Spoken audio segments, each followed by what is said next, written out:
Salut, salut! Donc enfin on se retrouve après 2 mois, il était temps, hein. Donc aujourd'hui je vais te montrer, j'ai ressorti les rushs où j'avais peint les couvercles du toilette sèche. Donc franchement le rendu est pas mal, je te montre avec quoi j'ai peint ça. Et après on va parler bac à douche. T'es franchement pas prêt à ce qui va arriver, tu vas halluciner. Allez c'est parti, intro!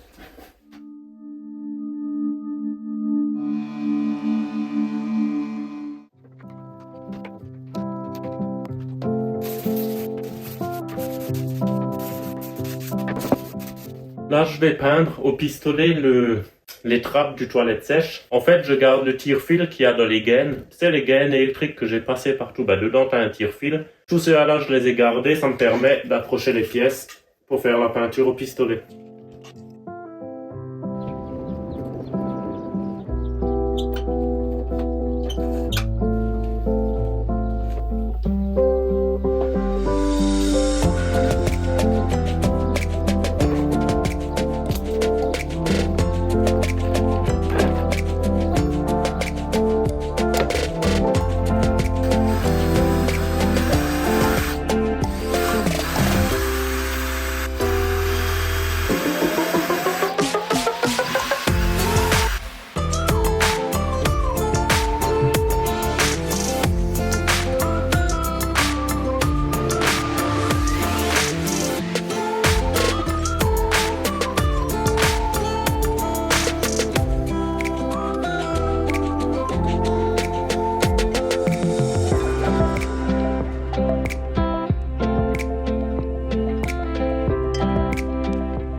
Vu que ça m'arrive souvent de faire de la peinture, j'ai mis une poutre là en haut, entre les deux arbres.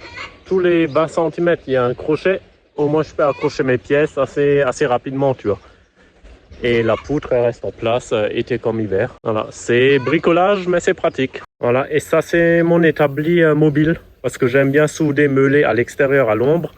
Là, il y a le poste à souder qui reste toujours en place. Quelques brosses, disques à meuler, meuleuses. Là, j'ai un petit étau.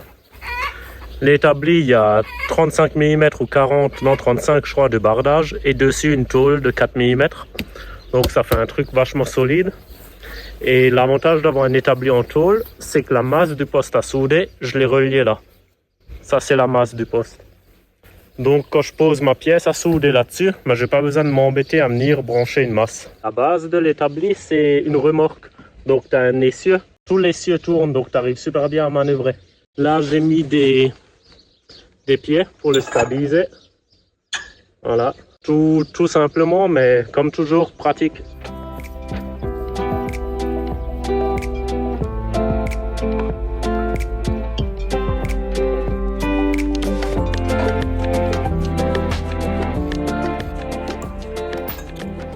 Voilà, donc vous avez toujours l'habitude de voir l'atelier en bas où je bosse le bois. Ici, c'est l'atelier où je bosse la ferraille, donc j'ai l'établi mobile. Là, j'ai un deuxième établi de 1,50 m sur 1,50 m, aussi en tôle, vraiment le truc costaud. Quelques petits rangements ici, perceuse à colonne, encore une scie à bois. Là, j'ai l'arrivée d'air comprimé avec détendeur et mano. Tout est fait en cuivre de diamètre 22. Là-dedans, j'ai le local technique où j'ai les compresseurs. Parce que là, derrière la porte, j'ai le local de sablage. Donc il y a une aération, un extracteur, un gros ventilateur pour sortir les poussières, la sableuse. Et là, j'effectue vraiment le sablage. Je vous mets un extrait pour voir ce que c'est.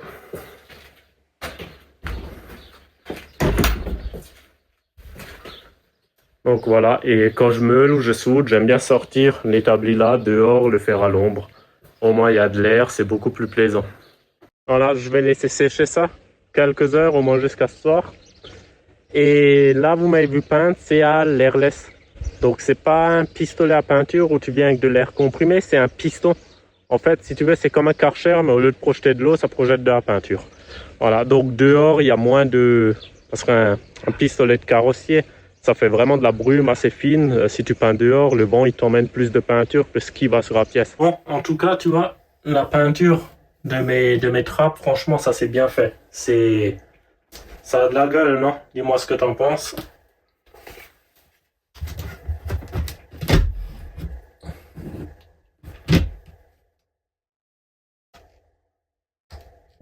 Donc parlons bac à douche. Tu es prêt? Parce qu'il y en aura des choses à dire là-dessus. Allez, c'est parti. Donc le souci que j'ai rencontré, j'avais fait le joint en silicone tout autour du bac pour étanchéifier entre le mur et le bac pour pas qu'il y ait de l'eau qui s'infiltre là. Le lendemain, après 24 heures de séchage, j'ai passé un coup de chiffon et j'ai remarqué que le silicone s'enlevait du bac à douche. Donc j'ai essayé de l'arracher et je suis arrivé à l'enlever quasiment en un morceau sur tout le tour. Vraiment aucune adhérence sur le bac en plastique. Et j'avais fait un joint assez petit pour que ça soit discret, comme j'avais fait dans les ongles, tu vois, pas le gros pâté. Et en fait, il n'y a pas assez de résistance. Donc ce que j'ai pensé, c'est mettre des dalles PVC, les mêmes que j'ai mis au mur. Pile la largeur de là au mur, de coller les dalles. Donc sur la surface là, le silicone, il tient quand même pas mal. Et l'avantage, c'est que je peux bien passer du décapant et bien le poncer pour que le silicone accroche. Coller ça comme ça. Et après, je peux finir avec un joint périphérie. Et celui-là, il tiendra, puisque là, il n'y a aucun souci, ça tient bien. Sur les dalles, le silicone, il tient. Donc ça, c'était l'idée de base. J'ai fait un essai. Les dalles, en les collant là-dessus, en ponçant bien la surface du bac à douche, ça tient. Donc là, j'étais en train de nettoyer le bac à douche. Donc comme tu sais, on était parti tout l'été en road trip. Pour protéger le bac à douche quand on allait aux toilettes, j'avais mis 32 mm d'Armaflex, comme ça. Donc, niveau protection, je pense qu'on peut pas faire mieux. Et là, quand j'ai nettoyé le bac à douche, qu'est-ce que je vois ici? Une belle fissure. Donc ce bac à douche, franchement, c'est de la grosse merde. Le premier problème, qu'il n'y a aucune adhérence pour faire le joint d'étanchéité. Deuxième problème, c'est les fissures. Donc pour ceux qui se souviennent, j'en avais acheté deux. J'avais posé le premier sur de la mousse. On m'avait déconseillé à cause des nervures là qui allaient fissurer. Donc j'en ai racheté un où j'ai rempli toutes les nervures de silicone, puis je l'ai posé pour qu'il y ait zéro contrainte et que tout soit bien plein, et malgré tout, il fissure.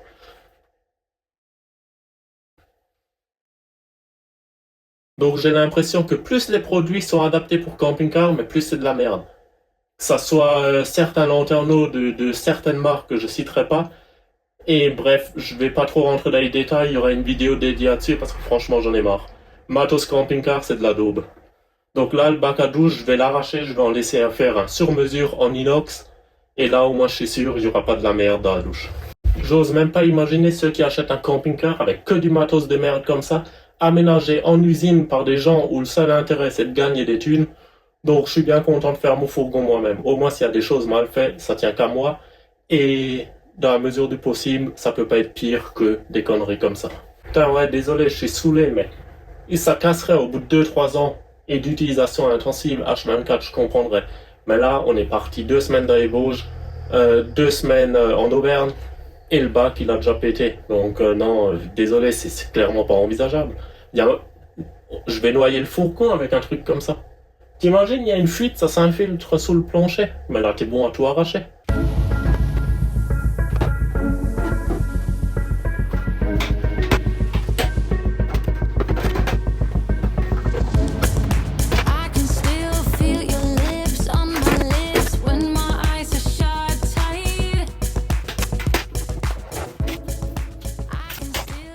Tu vois, toutes les nervures étaient bien remplies de silicone. Donc ça, c'était une planche de contreplaqué, du silicone. Donc les nervures, tu vois bien, c'était bien plein. Donc malgré ça, voilà. S'il fissure pas au niveau des nervures, il va fissurer là dans les coins. Bref. Tu sais, un peu d'explication. Ce genre de bac à douche, le plastique de ce genre-là, c'est thermoformé. Donc c'est une feuille de plastique chaude qui est posée au-dessus d'un moule. Sous le moule, il y a des trous avec une aspiration d'air et la feuille de plastique, elle se fait aspirer et elle épouse la forme du moule. Ensuite, c'est refroidi et c'est coupé autour les bavures, tu vois. Donc c'est thermoformé. Mais le bac à douche, il a une hauteur de quasiment 10 cm. Donc, si tu poses une feuille de la surface du bac à douche et tu l'aspires pour qu'il l'épouse, pour qu'il descende, ben qu'est-ce qui se passe d'après toi, à ton avis? T'amincis le plastique. Quand tu regardes, là, il a une belle épaisseur, à peu près 3 mm.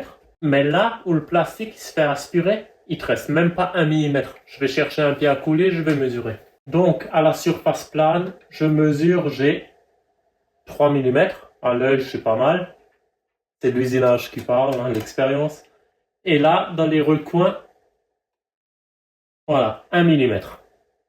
Donc, tu perds 2/3 de l'épaisseur de plastique initiale. C'est normal puisqu'elle doit être étirée pour épouser la forme. Tu vois ce que je veux dire? Donc ça, c'est déjà un problème. Là, tu n'as que 1 mm de plastique. Là, 3 mm, c'est largement assez. Je peux tout à fait comprendre que les ingénieurs veulent gagner du poids dans un camping-car. On est limité avec les 3,5 tonnes, il y a des compromis à faire, je suis d'accord.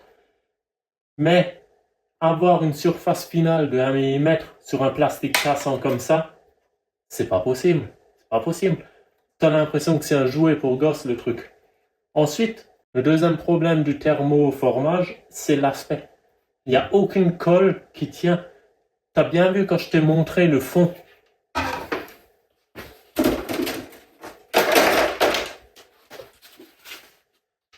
Tout ça, c'était collé sur le bac à douche. Je suis arrivé à le décoller.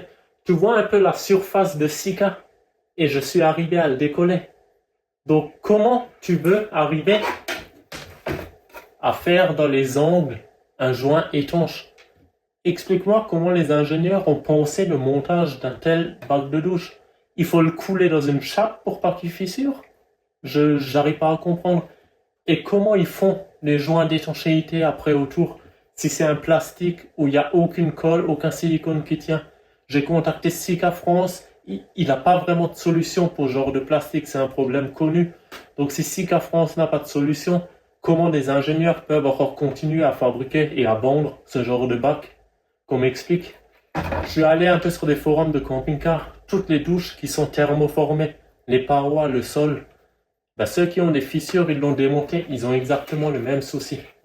Dans les angles, 1 mm d'épaisseur de plastique, sur une épaisseur de 5 ailleurs. Donc dans les angles, ils perdent 4/5 de l'épaisseur de plastique. Donc voilà, c'est peut-être des cas isolés, c'est sûr, mais bref, je vais arrêter là, ça, je pense que tu as compris le problème. Donc voilà, vidéo un peu spéciale, c'était pas du tout prévu que je vous publie la vidéo là pour ce jeudi. La peinture des toilettes, j'avais fait ça en juin par là, mais c'était pas encore monté. C'était prévu que je vous présente complètement autre chose, mais quand j'ai vu ça, je suis parti là-dessus pour vous mettre en garde. Faites bien attention à ce que vous achetez pour la douche. Franchement, je vous mets en description toutes les vidéos où je parle de ce bac à douche. Franchement, je pourrais faire une compilation, mais il n'y a rien qui va. Donc voilà, je vous dis à mardi pour le résultat du concours que j'avais organisé pour le Tanko 3 et la sonde de température Ruby. Et jeudi prochain, normalement, c'est la vidéo qui aurait dû paraître ce jeudi-là. Allez, à plus, ciao ciao!